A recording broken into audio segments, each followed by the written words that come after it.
സംവിധായകൻ കമലിൻ്റെ സിനിമകളിൽ ഏറെ മികച്ച ഒരു ചിത്രമാണ് 2011 പുറത്തിറങ്ങിയ ഗദ്ദാമ. ഗൾഫ് മേഖലയിലെ കുടിയേറ്റക്കാരുടെ കഥയാണ് ചിത്രം പറഞ്ഞത്. കൗമുദി മൂവീസിന് നൽകിയ അഭിമുഖത്തിൽ സിനിമയിൽ കാവ്യയുടെ സ്പോൺസറായി അഭിനയിച്ച അറബിയെക്കുറിച്ച് പറയുകയാണ് കമൽ. ഈ സിനിമയിൽ കുറേ അറബി കഥാപാത്രങ്ങൾ ഉണ്ടായിരുന്നു. അതൊരു പ്രശ്നമായിരുന്നു. ഒരു അറബി സ്പോൺസറുണ്ട്. കാവ്യയുടെ മുതലാളിയായിരുന്നു അയാൾ. പിന്നെ ആ വീട്ടിൽ വേറെയും അറബികളും അറബി സ്ത്രീകളും ഉണ്ടായിരുന്നു.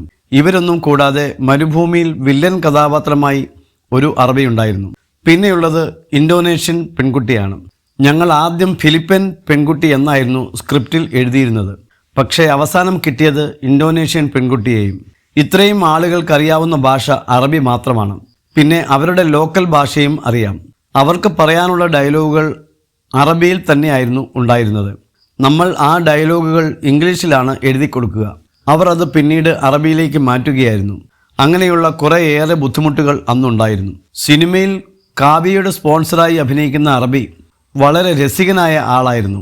അദ്ദേഹം അവിടെ നാടകത്തിലൊക്കെ അഭിനയിച്ച ആളായിരുന്നു. പിന്നെ ഫുജൈറയിലെ രാജകുടുംബത്തിൽ ഉള്ള ആളാണ്. ആൾ നല്ല പൈസക്കാരനാണെങ്കിലും സിനിമയോട് വലിയ പാഷൻ ഉണ്ടായിരുന്നു. അറിയാവുന്നത് മമ്മൂട്ടിയെ മാത്രമായിരുന്നു. വേറെ ആരെയും അറിയില്ലായിരുന്നു. അതേസമയം അമിതാഭ് ബച്ചൻ, ഷാരൂഖ് ഖാൻ, സൽമാൻ ഖാൻ എന്നൊക്കെ പറഞ്ഞാൽ വലിയ കാര്യവുമാണ്.